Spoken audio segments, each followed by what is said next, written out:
근데 이제 이재명 대표께서는 기본적으로는 이제 서면 진술서를 내고 나서 짧게 뭐 일부 부분은 뭐 진술 거부하는 형태로 임했기 때문에 그나마 이 정도로 끝난 게 아닌가. 그리고 실제 실무적으로도 야당 대표를 뭐 이틀, 3일 부를 수 없는 노릇이기 때문에 검찰에서도 사실 어느 정도 수사 내용 다 정해놓고 그냥 마지막 확인 작업한 거 정도다. 뭐 그렇게 보고 있습니다. 그러니까 지금 말씀하신 대로 A4 용지 한 6장 정도의 진술서를 사전에 제출을 하고 그 틀에서 크게 벗어나지 않는 답변만 했어요. 일단 이거에 대한 어떤 기사 내용들, 사전에 보도된 내용들, 그다음에 실제 이 뭐 검찰에서 공범이라고 주장을 하는 네이버하고 두산건설, 그다음에 성남시 그 공무원 같은 경우는 이미 기소가 돼서 재판을 받고 있어요. 그렇다고 한다면 어느 정도 파악은 했을 거라고 봐요. 근데 이제 저는 이것을 회피해 버리면 또 회피한다고 또 말이 나오잖아요. 그렇기 때문에 당당하게 출석을 임했던 것이고 또 저는 가서서 할 말은 객관적으로 사실관계가 부합하지 않는 거에 대해서는 적극적으로 소명을 하고 그다음에 어떤 판단을 요구하는 것들, 그러니까 의견이 요구되는 것들이 있거든요. 그런 것들은 굳이 검찰에서 할 필요가 없다고 봐요. 그건 어차피 법정에서 가려져야 될 문제이고 지금 뭐 검찰 단계에서 솔직히 저 같은 경우는 이거 소환에 응하지 않아야 된다고 얘기를 제일 처음에 했었거든요. 그 이유가 뭐였냐면 어차피 기소로 가는 과정에서 요식 행위일 뿐이다. 그렇지만은 이제 이재명 당대표는 이 부분에 대해서는 본인이 뭐 또 성남이기도 하고 그렇기 때문에 당당하게 이 부분에 대해서 밝히겠다라고 해서 이제 조사에 임했던 것이고 뭐 당초에도 예상했다시피 원래는 하려면 저는 진짜 좀 더 시간을 새벽까지 할 거라고 생각을 했었는데 생각보다는 빨리 이게 진행이 됐다라는 부분은 이미 뭐 본인의 입장과 그렇지만은 검찰에서 저는 이제 탐색을 하기 위해서라고도 좀 필요했다고 또 봐요. 왜냐하면 도대체 검찰이 지금 어떤 방향으로 지금 이 재판을 임할 것인가. 사전에 어떤 이재명 대표가 직접 이것을 좀 듣고 그다음에 질문지라든지 물론 뭐 기사 보도에서도 나왔지만은 전체 어떤 이제 일부의 증거만 제시를 했겠지만은 어떠한 방향으로 가겠구나 재판이 이런 식으로 흘러가겠구나는 것을 사전에 조금 확인하는 차원에서 소환에 임했다고 봅니다. 근데 저는 좀 약간 메시지가 좀 약간 이게 어긋났던 것 같아요.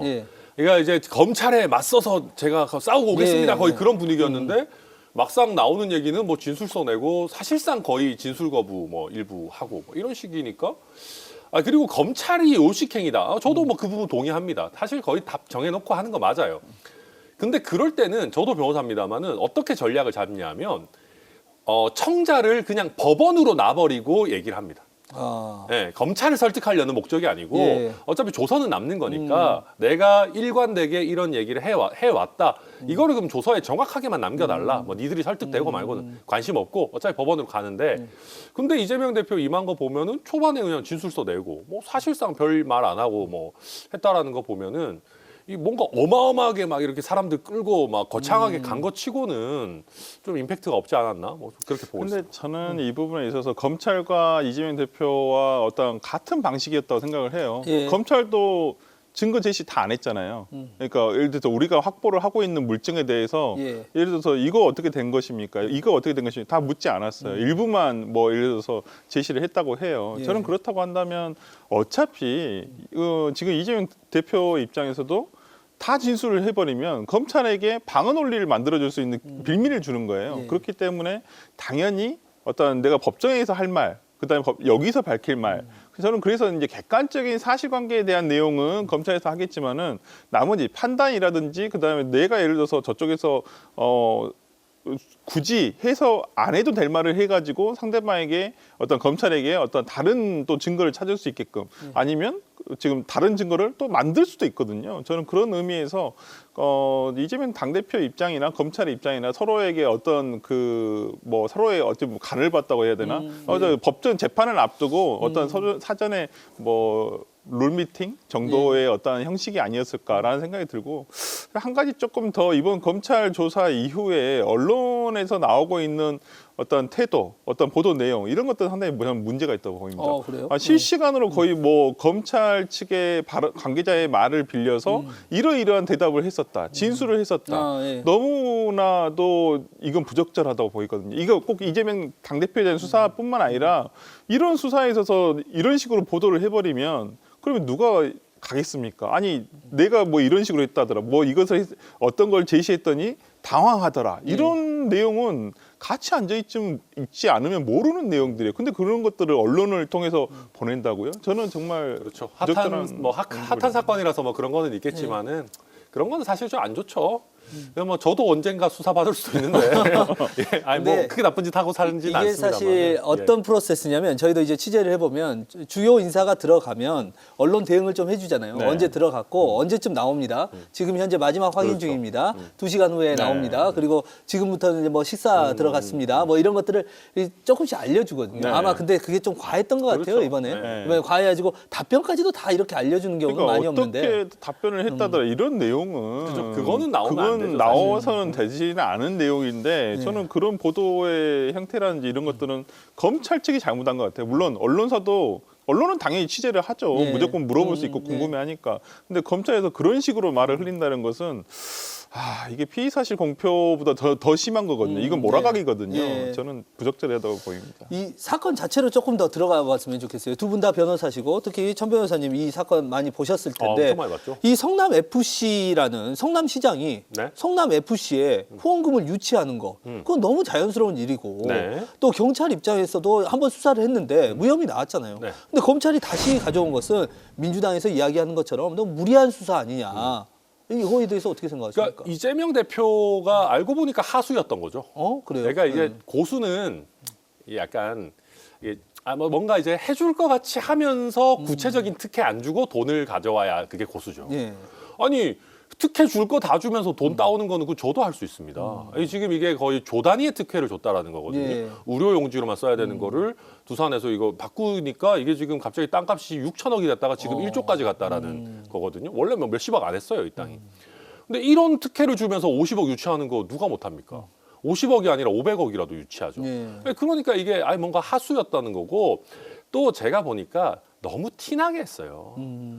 그러니까 이게 지금 두산에서 53억 받고 네이버에서 40억 받았거든요. 예. 이 사람들 유니폼에다가 로고도 안 박았어요. 원래 K리그 정도 되면은 1년에 한 5억 정도만 내도 메인 스폰서로 여기다가 딱 박을 수 있습니다. 예. 유니폼에다가. 근데 그것도 안 박았어요. 그러면 이거는 티나게 대가성 있는 게 나오는 거거든요. 뭐 경남에서도 한다, 어디서도 한다 그러지만 그런 데는요, STX에서 돈 받고 뭐하고 했지만 구체적인 특혜가 나온 게 없어요. 예. 보통 이런 거 할 때 우리가 이렇게 돈 좀 많이 내면 관에서 잘 봐주시겠지. 이심전심. 이것까지 막을 방법 없습니다. 예. 왜냐하면 수사기관이 국례는 아니잖아요. 예. 관심법을 써가지고 누가 기침 소리를 내었는가 이럴 수는 예. 없는 거 아닙니까? 근데 이거는 구체적으로 들어가가지고 이거 해주면은 이거 특혜 해줄게. 이게 왔다 갔다 하는 순간 이거는 어쩔 수가 없는 거예요. 범죄 영역으로 들어가는 거예요. 그래서 너무 티나게 했다. 저는 그렇게 봅니다.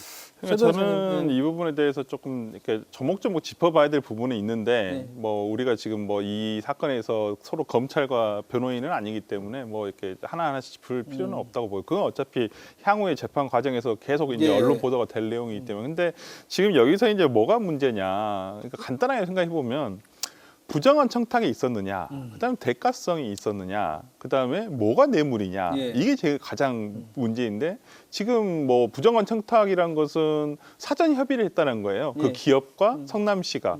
근데 지금 보면 그 뭐 정진상 실장이 주로 이것을 그냥 그 당시에 성남 FC 대표라는 사람이 정진상 실장한테 맡겨뒀더라. 그러니까 정진상 실장이 각 기업하고 이런 부분에 대해서 성남시에서 이런 것을 해줄 테니까 뭐 이런 부분을 해주겠다. 그러니까 이거 후원을 했고 그런데 후원을 뭐 요청한 것도 아니고요. 근데 그 부분에 대해서 근데 왜 성남시에서 이렇게 했느냐? 당시 성남 FC가 일화의 성남이었어요. 근데 통일교인데 그 재단에서 이것을 못하겠다 운영을. 그러니까 성남에서 어쩔 수 없이 따하는 거거든요. 이제 시민 구단 형태로 가다 보니까 당연히 시장이 당연직 구단주가 되었고요. 예. 그러다 보니까 이게 떠맡아진 거예요. 근데 이걸 예산을 세금을 들여야 되는데 아니 이 예산이 시민의 세금인데 이것을 광고비로 충당을 하면 조금 세금을 덜 들어가지 않겠습니까? 예. 그런 의미에서 다 시민 구단들은 운영을 하는 거예요. 그런데 이런 것을 가지고 이제 대가성이 부정한 청탁이다. 그다음에 대가성이 있다. 그다음에 뇌물이 무엇이냐? 아니 이걸 뇌물을 그래서 광고비로 간 거예요. 예. 광고비로 가서 이게 성남 시민들이 이득을 얻은 거잖아요. 예. 그리고 거기에 대한 뇌물이란 것이 정치적 이득이다. 그러니까 이재명 시장이 다음 재선을 하기 위한 하나의 어떤 본인의 정치적 지지율을 위해서 이거 한 거다. 저는 그런 생각도 해봤어요. 만약에 이재명 시장이 당시에 재선이 안 돼서 낙선이 됐었다면 예. 그럼 뭐가 돼요? 이거 그럼 정치적 이득이 없어지는 거예요? 저는 이 정치적 이득이라는 뇌물의 개념이 굉장히 모호해질 수 있다. 이 부분에 대한 평가가 재판부에서 어떻게 될지 모르겠지만은 사후적으로 결과론적으로 재선이 됐으니까 그런 것이지 만약에 재선이 안 됐더라면 이게 뇌물이었나? 저는 그렇게 생각 들거든요. 그렇다고 한다면 이 부분은 조금 판단이 돼야 되는 그러니까 정치적인 부분이라고 이득은 어떻게 보면 이제 약간 사이드고요. 예. 여기 성남 FC의 청탁의 대가로 돈 준 거 자체가 제3자 뇌물이죠. 뇌물죄. 제3자 뇌물은 네. 원래 제3자가 돈 받는 게 그게 뇌물인 거잖아요. 그러니까 저는 이거를 우리가 이심전심으로 그냥 좀 잘 봐주십시오 이 수준이 아니라 구체적인 특혜를 주고받는 거를 허용하기 시작하면은요. 저는 회사들 열심히 반도체 만들 필요 없다고 생각합니다. 두산도 왜 힘들게 뭐 중공업하고 그럽니까? 그냥 용도 제한돼 있는 싼 땅 어디 사가지고요. 가서 지자체장한테 가는 거예요. 아유, 단체장님 요새 힘드시죠?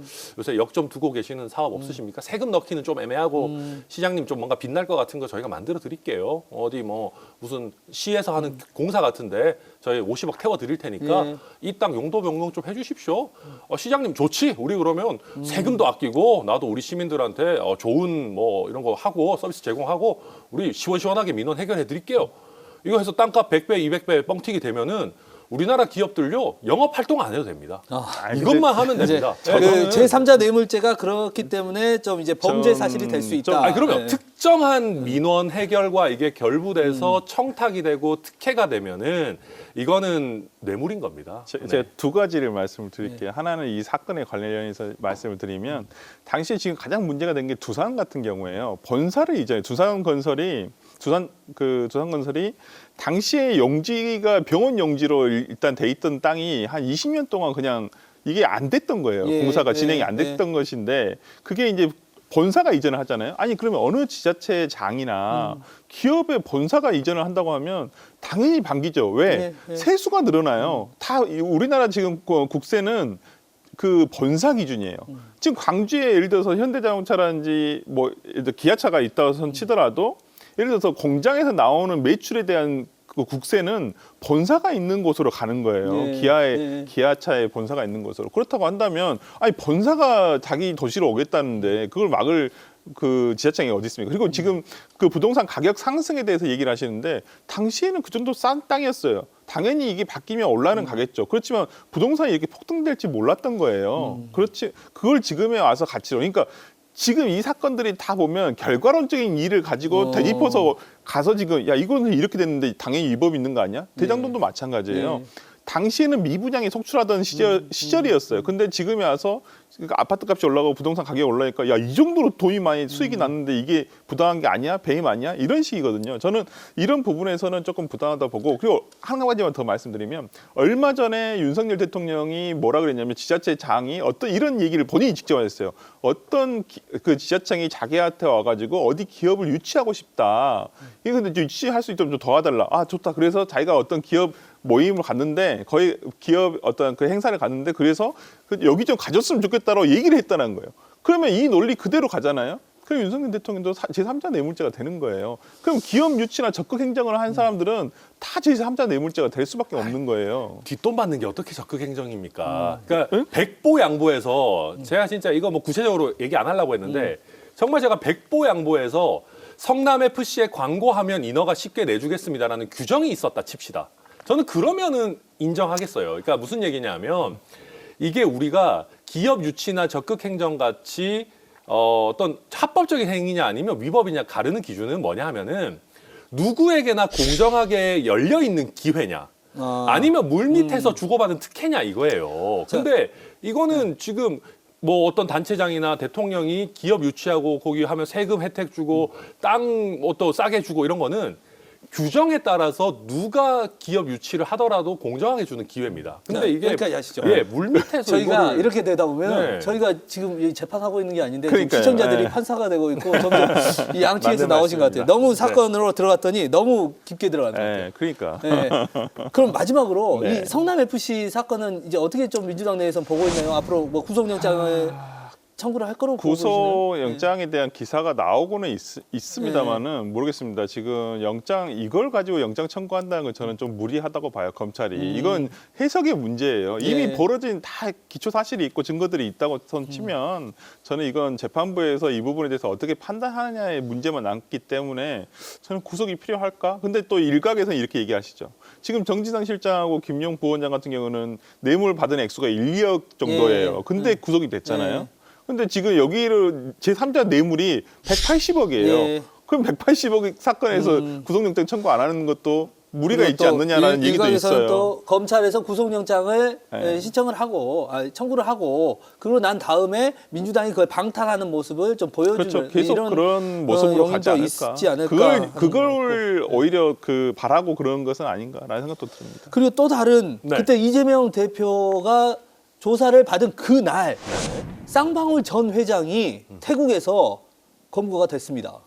뭐 이재명 대표와 쌍방울은 진짜 뭔가 인연이 있나 봅니다. 이 쌍방울 전 회장이 검거된 것이 이 대장동 김만배 못지않은 키맨이 잡혔다 이렇게 보더라고요. 왜 그런 건가요? 이게 이제 쌍방울이라는 기업 자체가 굉장히 많은 이권에 연루가 되어 있고 예. 특히 이재명 대표와 가까운 분들과 쌍방울과의 사이가 매우 돈독합니다. 뭐 평화부지사라든지 네, 경기도지사. 그래서 경기도에서 하는 데다가 돈도 많이 내고 그리고 이재명 대표와 가까운 분들을 뭐 사회이사 이런 걸로도 예. 많이 하고 뭐 이화영 그분한테는 뭐 법인카드도 주고 뭐 기사도 주고 그러니까 이게 뭔가 이 정경유착의 그림이 딱 잘 그려지는 지금 예. 모습이에요. 예. 물론 이 그림 안에 들어가서 구체적으로 어떤 그림이 들어가 있을지는 좀 봐야 되겠지만 이 기업 자체가 굉장히 엉성하게 운영이 돼서 이 회장 자체도 횡령배임 혐의가 굉장히 많고 예. 또 이렇게 해서 마련된 어찌 보면은 비자금들이 과연 어떻게 사용됐을까 이게 굉장히 궁금해지는 대목이기 때문에 뭐 앞으로 핫해질 것 같습니다. 이 예. 사람도.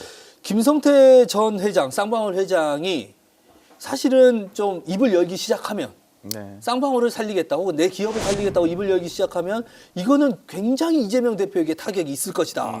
이렇게 전망을 하는데. 김성태라는 사람이 어떤 기업을 쌍방울 살리기 위해서 어떤 진술을 하지는 않을 사람이고요. 예. 그 사람은 그런 사람이 아니고 원래 뭐 전주 쪽에 조폭 출신의 기업 그런 말들도 있죠. 그런 예. 어찌 보면 요즘 한동훈 장관이 말하는 기업형 조폭 예. 아마 그런 유의 저는 사람이라 생각하기 때문에 뭐 쌍방울이라는 회사는 지금은 허울 뿐이죠. 솔직히 예, 말하면 그렇죠. 그게 예.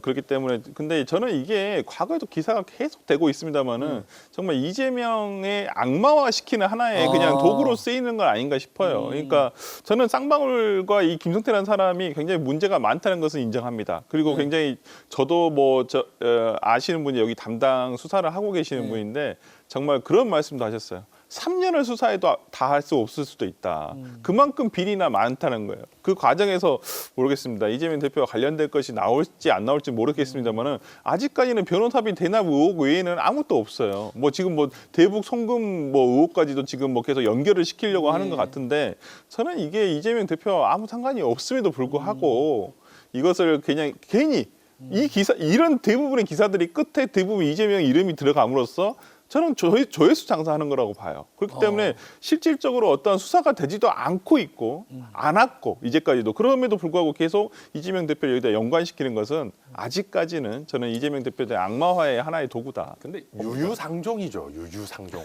그러니까 이제 이게 이재명 대표 보면 지금 이제 고난을 겪고 있는 게 본인이 뭐 정말 많이 잘못했는지 이거는 법정에서 따져봐야 되겠습니다만은 이상한 사람들이랑 손을 많이 잡았어요. 제가 보니까. 그러니까 이상한 사람들과 접촉면이 있죠. 그러니까 대장동 일당도 보니까 이게 간단한 문제는 아니에요. 뭐 하다못해 유동규만 해도 본인이 직접 발탁해가지고 정치 시작할 때부터 계속 같이 해왔던 사람이고 뭐 정진상, 김용 말할 것도 없고 지금 쌍방울 같은 경우도 저도 이제 법 쪽에 있으니까 알잖아요. 이재명 대표 쪽 법조인들이 있어요. 그러니까 예. 친이계 정치인만 있는 게 아니고 친이재명계 변호사들도 있거든요. 예. 보면 그런 분들이 하나같이 쌍방울이랑 뭐가 있어요. 그래요. 거기서 뭘 사회 해요. 이사를 한다거나 네, 뭘 뭐, 해요 예. 보면 이 사람이 여기 가 있어? 그럼 이 사람은 굉장히 가까운 사람인데. 그러니까 이게 좀 어느 정도 내막을 아는 사람들이 보면 야 이거는 쌍방울이랑 이재명 대표랑 뭐가 있는 거는 예, 맞다. 예. 이게 범죄인지는 까봐야 되지만 아무튼 뭐 그래서 앞으로 그거는 수사를 해야 될 예. 부분인 제가 거죠. 팩트 체크 차원에서 한 가지만 말씀드리면 쌍방울에 관련된 사람은 윤석열 대통령 쪽 사람도 많습니다. 왜?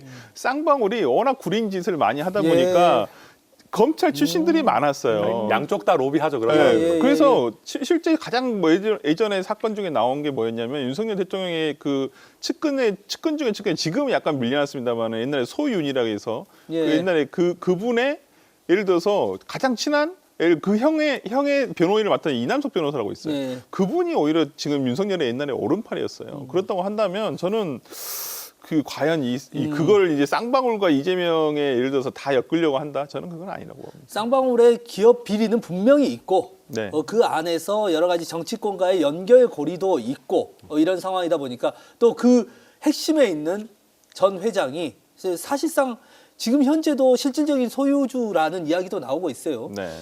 그 사람이 지금 태국에서 검거가 되면서 아마 정치권도 많이 흔들릴 것 같습니다. 네, 저는 정치계, 정관계 로비가 많이 나와가지고 사람들이 좀 많이 날아갔으면 좋겠어요. 예, 그래야 또 우리 같은 사람들도 원회에서 기다리고 있는 분이. 그럼요. 네, 빨리빨리 잡혀가야 됩니다. 잡혀갈 아까 사람들. 말씀드린 대로 예. 3년 동안 수사를 해도 다 밝혀내지 못할 만큼의 비리가 쌓여 있다는 것만 제가 말씀드리겠습니다. 뭐 원내에도 들어가시는데 도움이 되겠지만 또 그런 잘못된 관행들이 있다면 이번 기회에 또 뿌리 뽑고 가야겠죠. 네. 예,